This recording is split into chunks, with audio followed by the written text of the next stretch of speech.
Dans cet extrait, Élodie Pou lance une fausse cagnotte pour payer ses frais de justice après avoir annoncé vouloir frapper tous ceux qui l'énervent au quotidien. Bon visionnage et pensez à vous abonner si le contenu vous plaît. Et c'est pour ça, mes chers amis, que ce n'est pas en tant que chroniqueuse que je me présente à vous aujourd'hui. Non, je viens quérir de votre générosité financière. En effet, je lance une cagnotte. Voilà. Apparemment, c'est une cagnotte. Une cagnotte. Oui, je trouve ça plus joli. Dit Bon, comme ça. faites comme vous voulez. C'est l'école chevalier, ça. Oui. C'est ça. Moi, j'aurais dit la cage-note. La La cage-note. Eh ben, je vais garder cagnotte, si ça vous fait rire. Voilà, en plus, c'est la mode en ce moment. Alors, je lance ma cagnotte afin de couvrir les frais judiciaires qui vont prochainement s'abattre sur moi, comme la vérole sur le bas clergé. Car moi aussi, tel Christophe Deutinger, je crois qu'on dit, tel Christophe Deutinger, Le fils du champagne. Oui, c'est ça. le désormais célèbre boxeur gilet jaune. Hein. J'ai décidé de maraver la ganache, si vous me pardonnez l'expression, de tous ces gens qui nous pompent l'air au quotidien. Je sais pas pourquoi je vous regarde quand je dis ça. Tous ces équivalents humains du moustique qui nous tournent autour à longueur de temps, tous ces peignes-culs aux airs supérieurs qui nous gonflent en toute impunité, ces intermittents de la réflexion qui nous écarissent le bulbe dans la décontraction la plus totale. Nous avons tous autour de nous de ces gens qui, personnellement, me dégoûtent et me font le même effet qu'une paroi de douche d'un centre d'hébergement d'urgence, ou un abcès dentaire, un bol de glaire. Oh non! Le tableau périodique des éléments, le pot de départ d'un expert comptable, le premier route sur l'autoroute, un polar dont on aurait arraché la dernière page, la grève de la RATP, l'école le samedi matin, le changement d'heure, le règlement du curling ou une course de Formule 1 retransmise à la radio. Oui, C'est très chiant. C'est très chiant, hein. J'ai déjà essayé, c'est très chiant. Le règlement du curling, c'est pas d'artifice, mal. c'est chiant aussi. Il y en a. Hein. C'est parce que j'aime les listes, en fait, et j'en parle d'ailleurs dans mon livre Conversation avec Alexandre Dumas, que vous pouvez acheter prochainement. Et puisque, et voilà, et je vois pas pourquoi je prendrais sur moi, très bon titre de film, alors que dans tout le pays, depuis quelques semaines, tout le monde tabasse tout le monde au son de la Marseillaise. C'est vrai, c'est la chienlit, voilà. Non content de se balancer des trottinettes électriques à la tronche et de pratiquer la mise en garde à vue sans motif valable, alors ils se battent à coups de boxeur maintenant.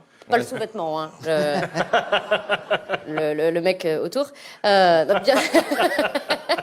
Bientôt, quand la police fouillera les manifestants, ils trouveront plus des boules de pétanque ou des lunettes de protection, mais des tabourets, des bouteilles d'eau et des éponges, afin que chacun puisse soutenir son boxeur de chaque côté du ring. En plus de Tinger, lui, il est ici de la communauté des gens du voyage, en plus d'être boxeur. Voilà, on l'appelle la double peine dans ta face, le double effet qui se coule dans tes dents. Voilà. Moi, je pense qu'il vaut mieux se prendre un train, personnellement. Enfin, je préférerais me prendre un train, personnellement. Et ben, moi aussi, je veux taper des gens. Voilà. Alors, envoyez l'oseille, raboulez le flouze, faites péter le PayPal. Parce que je suis peut-être pas une crevette, mais je vais avoir besoin d'un avocat.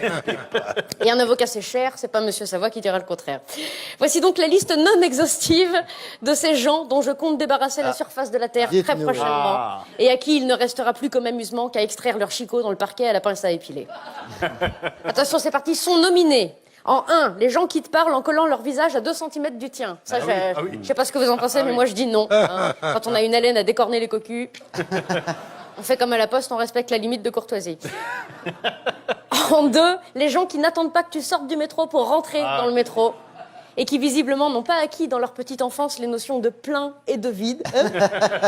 Parce que oui, non, si tu me laisses pas détendre, tu pourras pas rentrer. Pardon. On sent que vous êtes très C'est énervant, concerné, vous êtes très énervant. Il y a du vécu, là. Il y a du vécu, ouais. C'est des Alors, le prochain qui me fait ça, il sera sur la bonne voie une fois dans sa vie, vu que c'est là que je le pousserai.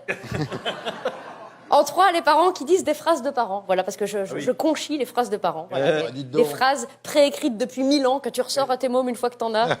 Il y a des gens, on dirait qu'ils ont fait des gosses juste pour pouvoir ressortir ces phrases qu'ils aimaient pas quand on était petit. Mais on t'emmerde. Ah bah tu vas en reconnaître quelques-unes. Alors c'est pas la petite bête qui mange la grosse, c'est pour faire parler les bavards. Si on te demande, tu diras que t'en sais rien. Mange ton poing puis garde l'autre pour demain. Touche avec les yeux, enlève tes mains, tu goûtes, je suis pas ta copine. Et c'est pas la bourse à Rothschild, c'est pas Versailles ici. C'est vrai ce mensonge, arrête ton char. Ah bah vas-y, pleure, tu pisseras moins. Et si tes copains ils jettent d'un pont, tu feras pareil. Et bah dis donc, c'est ça qu'on t'apprend à l'école. Tu retiens mieux les bêtises que les tables de multiplication. La ferme, vraiment. Taisez-vous et par pitié, arrêtez de compter l'âge de vos enfants en mois. Ça ne sert à rien, vrai. on Ça, comprend pas. Voilà. Isidore, il va avoir 36 mois. Ben non, et Isidore, il a 3 ans. C'est peut-être pas trop tard pour lui trouver un vrai prénom, d'ailleurs.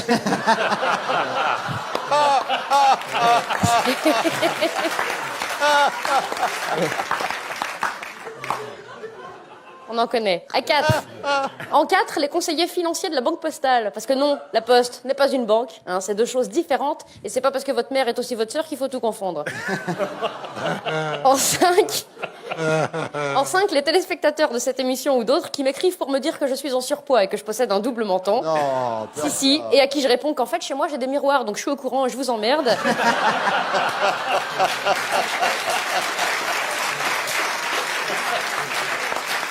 je l'adore. Et ça me va très bien, voilà, je suis heureuse dans mon body, le gras, c'est la vie, et la vôtre semble bien triste, alors laissez votre haine à l'intérieur de vous, puis profitez-en, parce que c'est la seule chose qui semble vous pénétrer.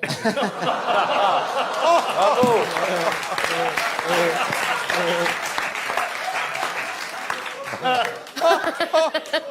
En 5 ou 6, je sais plus, j'ai pas noté, Ouais. un chroniqueur de la célèbre émission La Revue de Presse sur Paris Première, dont le nom de famille est synonyme de j'enfile mes vêtements.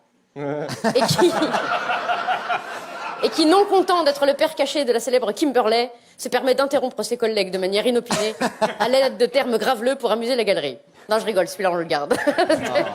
Parce qu'on s'ennuierait trop sans lui, voilà. Tu l'as touché, ça l'a excité un peu. Ah, c'est ça, la table qui bouge. Non, je rigole. Quoi qu'il en soit... Ça allait un peu vite quand même. Quoi qu'il en soit, alors tout ceci n'est que blagounette, hein. On ne tape pas les gens, bien évidemment, autrement que dans ses rêves. Mais gardons tout de même en mémoire cette célèbre citation de, je sais plus du tout qui c'est qui a dit ça, un Polonais, Kishitsu, c'est le cousin de Kishitsu, Kisuski, je sais pas. Yamamoto dans mon garage, tout ça, c'est... Le cousin qui... Célèbre proverbe donc qui dit si la violence ne résout rien, bah tape plus fort la prochaine fois. Voilà. Bravo.